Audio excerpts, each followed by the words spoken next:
Ozzy Osbourne, a life lived loudly and a farewell full of thanks. The world of rock and heavy metal has always been a place of spectacle, rebellion, and raw power, but few figures embodied its essence quite like John Michael Ozzy Osbourne. From the hauntingly powerful riffs of Black Sabbath's early albums to the unforgettable spectacle of his solo career, Ozzy's life was a testament to living unapologetically, loudly, and entirely on his own terms. On a Tuesday that felt colder than most, the music world paused to mourn the passing of this legendary artist. Just weeks earlier, Ozzy had performed his final concert with Black Sabbath, bringing to a close a chapter that had spanned more than 5 decades. His family released a heartfelt statement confirming the heartbreaking news, and as fans and fellow musicians around the world paid tribute, a different kind of reflection emerged, Ozzy's own vision for how he wished to be remembered. Long before his passing, Ozzy had spoken candidly about death, legacy, and what he truly wanted his funeral to mean. Back in 2011, during an interview with The Times, he revealed a surprisingly grounded perspective for a man whose life had often seemed larger than life. "There will be no harping on the bad times," he insisted. "It's worth remembering that a lot of people see nothing but misery their whole lives, so by any measure, most of us in this country, especially rock stars like me, are very lucky. That's why I do not want my funeral to be sad. I want it to be a time to say, thanks." This sentiment, simple yet profound, spoke volumes about Ozzy's character beneath the stage persona. Despite the demons he faced, from battles with addiction to health scares and personal controversies, he saw his life as a gift. His story wasn't about tragedy, it was about gratitude, survival, and a relentless passion for music. Ozzy Osbourne was born on December 3, 1948, in Aston, Birmingham, England, a working-class neighborhood still recovering from the scars of World War II. His childhood was marked by hardship, but even as a boy, his fascination with music was evident. Inspired by the raw energy of the Beatles and other emerging rock acts, he dreamed of something beyond the gray, soot-stained streets of Birmingham. That dream took shape in 1968 when he teamed up with Tony Iommi, Geezer Butler, and Bill Ward to form Black Sabbath, a band that would redefine the very concept of heavy metal. Their self-titled debut album, released in 1970, introduced a darker, heavier sound that sent shockwaves through the music industry. With tracks like Black Sabbath, N.I.B., and later, Paranoid, Ozzy's haunting vocals helped create a genre that didn't just challenge the mainstream, it terrified and thrilled it in equal measure. But it wasn't just the music that made Ozzy an icon. It was the persona, part madman, part poet, part everyman. On stage he seemed possessed, moving with a manic energy that made every performance unpredictable and unforgettable. Offstage he struggled, yet always returned to the stage, drawn by a deep need to perform and connect with his fans.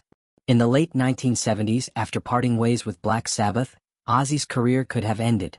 Instead, he launched an even more successful solo journey, thanks in part to the groundbreaking guitar work of Randy Rhoads.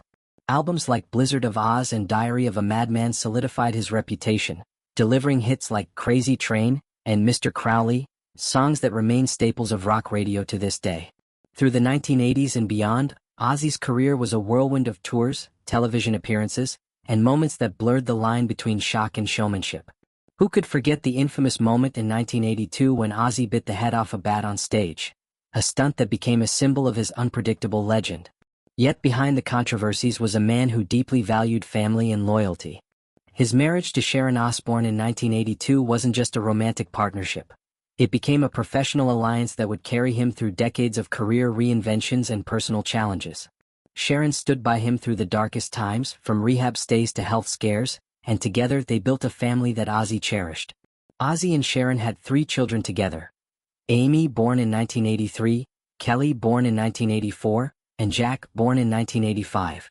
From his first marriage to Thelma Riley, Ozzy also had 2 children, Jessica and Lewis, and he adopted Thelma's son, Elliot.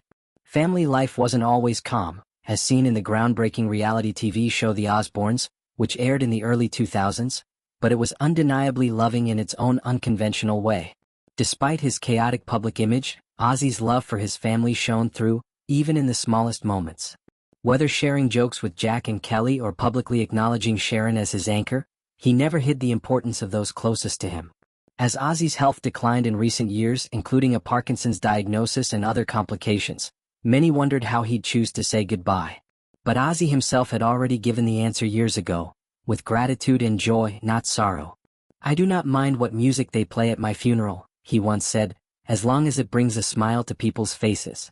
For a man whose life was defined by music, the raw, cathartic power of heavy metal, it made perfect sense that his final wish was for his funeral to be a celebration of everything music can bring: joy, rebellion, and a shared sense of life's fleeting beauty. It's telling that even as his body weakened, Ozzy kept performing. His final concert with Black Sabbath, just weeks before his passing, wasn't simply an obligation, it was a statement. Music wasn't just what he did, it was who he was. And in those final moments on stage, the Prince of Darkness shone brightest, reminding fans why they fell in love with his voice and presence all those decades ago. The global outpouring of grief after his death reflected just how deeply Ozzy's music and spirit had touched millions. From fellow musicians sharing memories to fans posting videos of concerts, tattoos, and moments when Ozzy's songs had helped them through hard times, the tributes painted a picture of a man who, despite his flaws, gave the world something truly special. For many, Ozzy Osbourne wasn't just a singer, he was a symbol of survival, of refusing to be defined by mistakes, of channeling pain into something beautiful and loud enough to shake the world. His story was messy, controversial, sometimes tragic, but it was never boring and it was always real. And so, as those who loved him gather to say goodbye, they will honor his final request. No tears of regret, but smiles of gratitude. No mournful silence, but the roar of the songs that made him immortal. His funeral won't be a quiet affair. It will echo with riffs and laughter, stories of backstage chaos, and reflections on a life lived to its fullest. Ozzy Osbourne's legacy isn't just in the albums sold or the awards won. It's in every fan who found strength in his music. It's in the artists he inspired to pick up guitars and scream their truth into microphones. And it's in the simple reminder that even after the darkest night, a new dawn comes, often with a laugh, a song, and a quiet word of thanks. As he wished, his farewell won't dwell on sadness, but on gratitude, for the music, the memories, and the fact that against all odds, a working-class kid from Birmingham changed the sound of rock forever. The Prince of Darkness has left the stage, but the echo of his voice will never fade.